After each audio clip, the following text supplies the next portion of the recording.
Hello, my name's Michael Conneely, and this, I feel, very worthwhile video tells you all about the very useful work you can do as Saturn conjuncts Neptune in the heavens now at the start of January and exact in February.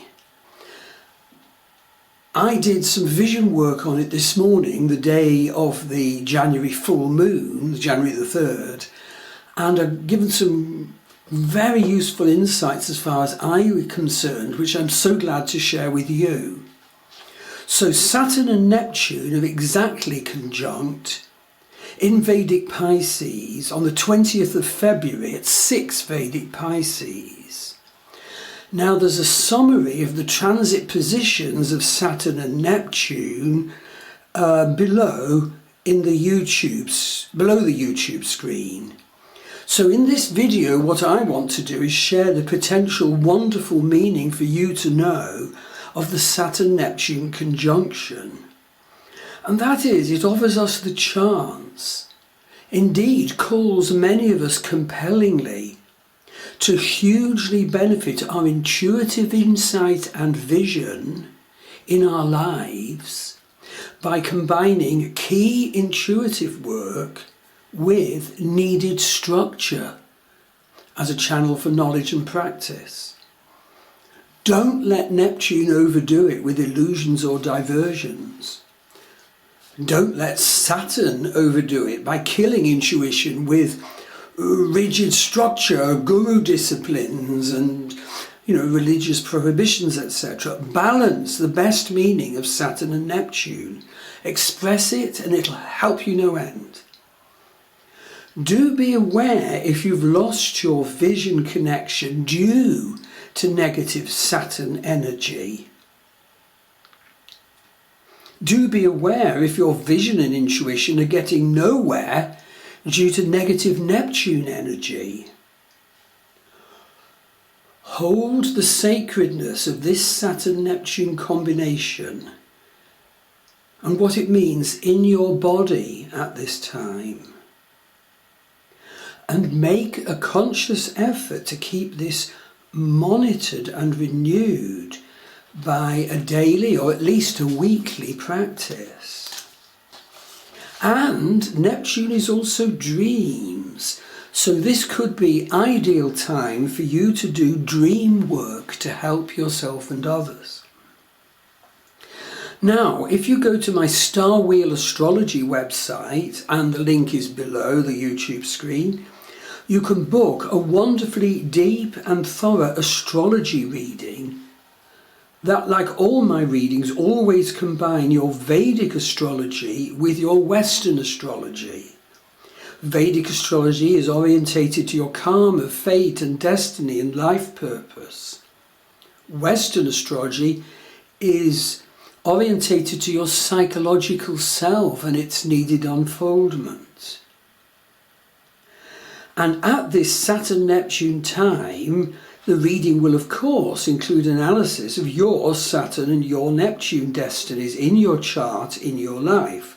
So go to starwheelastrology.com. But wonderfully, optionally, if you wish and you think it would help, you can combine this, working with me, with a method of dream work. Now, to add on dream work, you go to my Druid Forest School website. And on the Druid Forest School website, go to the Shamanism page to buy a dream work session or a shamanic journey. Both of them are wonderful, wonderful, wonderful. And thus have your dream work or shamanism infused and boosted by your astrology insights that we will share. So that's druidforestschool.com shamanism. Now, as an example, let me tell you the experience that prompted me to make this video for you to see. This morning I did a piece of vision work to meet the energies of today's full moon, the 3rd of January 2026. Sun at 18 Vedic Sagittarius in Purvashada Nakshatra, conjunct my Munta indeed. And Moon at 18 Vedic Gemini in fearsome Ardra Nakshatra. That's Sun and Moon. Now Saturn today is at 2 Vedic Pisces, Neptune is at 5 Vedic Pisces, but Saturn is closing on Neptune fast. Very important to know about the Chiron-Eris conjunction. Chiron is stationary at 28 Vedic Pisces at the end of a retrograde. Eris is still retrograde at 0 Vedic Aries. So the important thing to know that this conjunction of Chiron conjunct Eris is in the Gandanta zone. Now, one of the three. The Gandanta zones are the zones of immateriality and unsupportedness. They're the transition points of Vedic water sign to fire sign, in this case Pisces to Aries, where Chiron and Eris are, where this world offers no support, but can be a gateway to the divine if we can identify it and negotiate it. Again, get a reading. Western astrology knows nothing of the Gandanta zones, and when I realised that my moon was in the Gandanta zone, that was one of the major reasons I added Vedic astrology to my Western astrology. And then I found out that my moon is actually conjunct Sedna natally, the horrific energy sign asteroid of, parental damage, but where processing that made Sedna herself the Inuit goddess, a goddess of harvest, and I hope I'm benefiting from her example.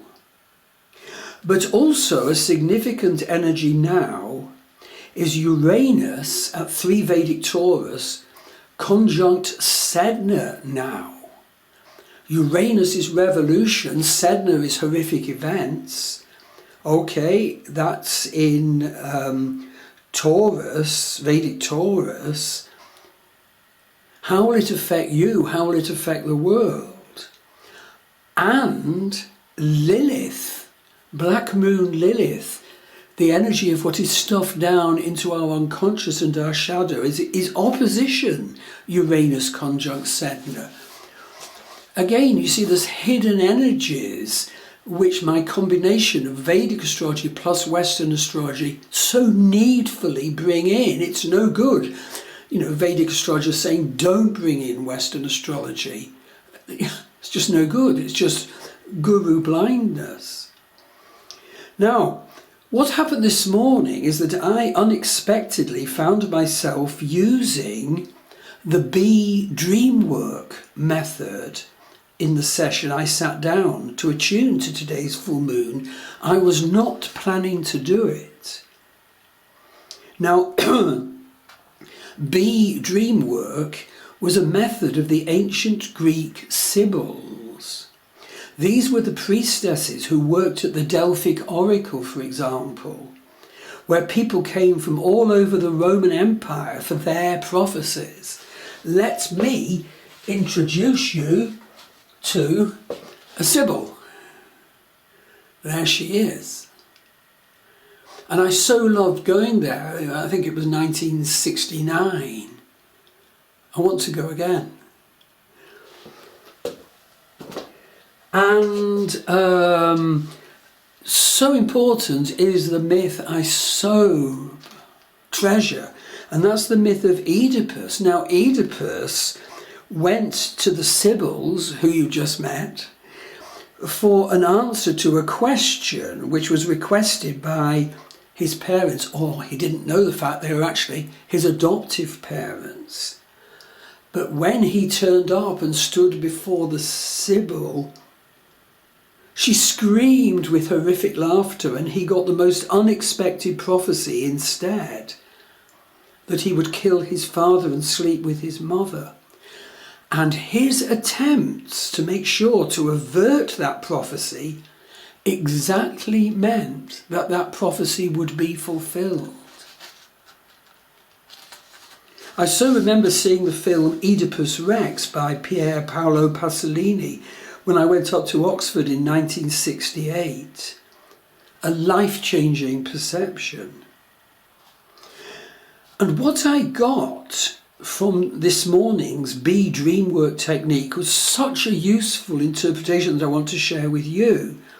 And indeed, you can book with me to receive like an astrology reading and indeed Be Dreamwork session and training. And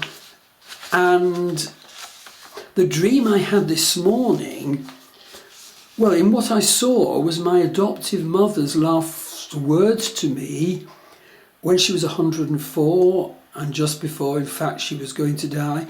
And she said to me when we visited, "You were always trouble, you were." And the dream I had saw that, and next included seeing the feed at the rigid timetable feeding method the nuns at my convent orphanage so praised and used. And then thirdly in my dream, I saw the method, the time my adoptive mother took me back to the convent orphanage when I was 9 and told the nuns proudly, "He's going to be a priest, he is." And I felt quite strongly, this is the important bit, gastro pain above the navel. And from those 3 bits to that dream, I realised that I have unexpressed rage. And I also never got allowed to find out and use my true voice. And that's now causing me gastric troubles and esophagus troubles. And incidentally, I have a gastrectomy booked for a couple of weeks' time. And these dream insights prepare me for that and going ahead. And this dream showed me the root of my gastric issue and the healing I needed to do for this issue.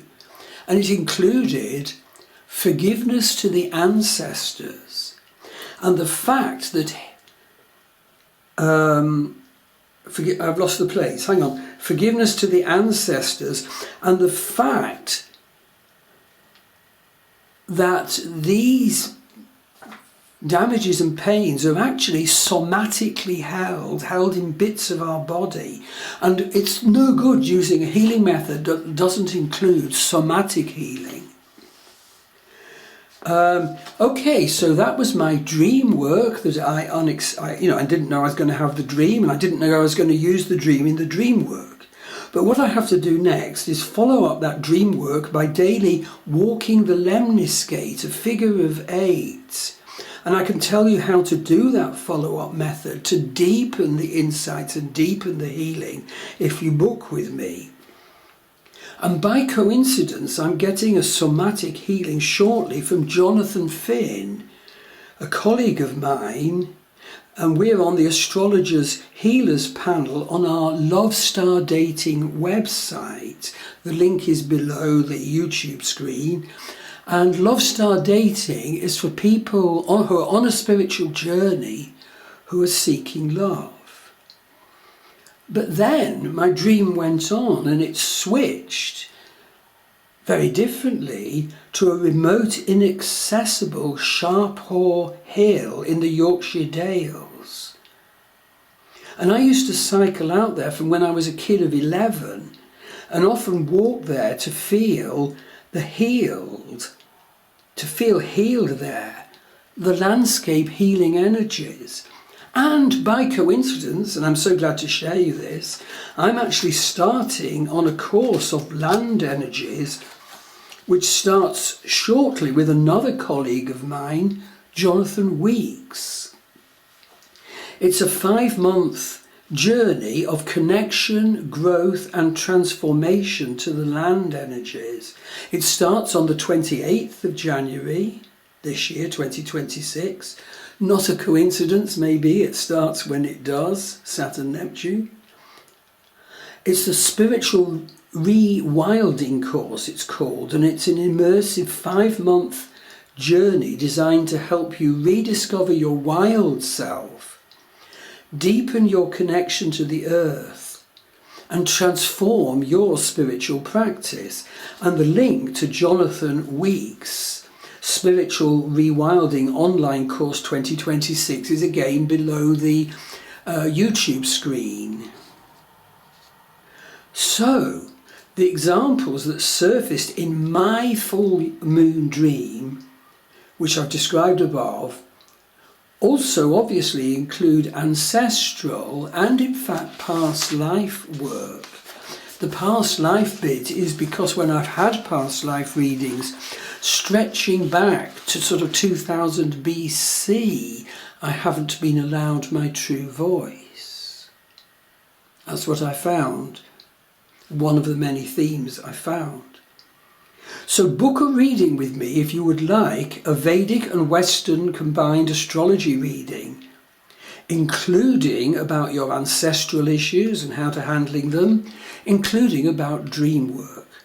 Now, both my wife Maggie Pashley and also Jonathan Finn, who I've already mentioned, well, they do wonderful past life readings as well as many healings, each of them.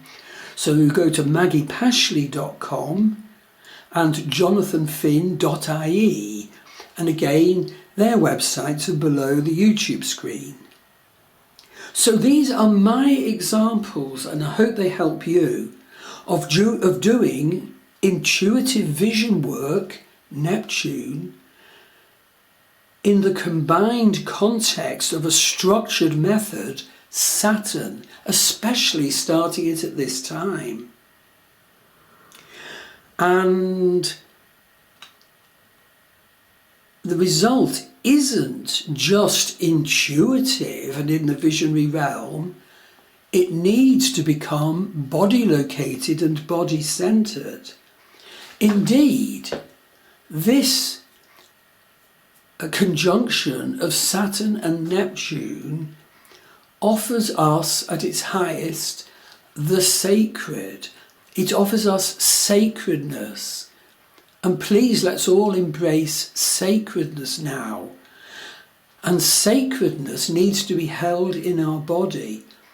I want to do this. You can do this too. So get in touch with me for an astrology reading or one of my many wonderful courses or one of my healings. My websites are starwheelastrology.com, druidforestschool.com and lovestardating.com. And I've mentioned the two Jonathans, and my wife's websites are also shown below the YouTube screen.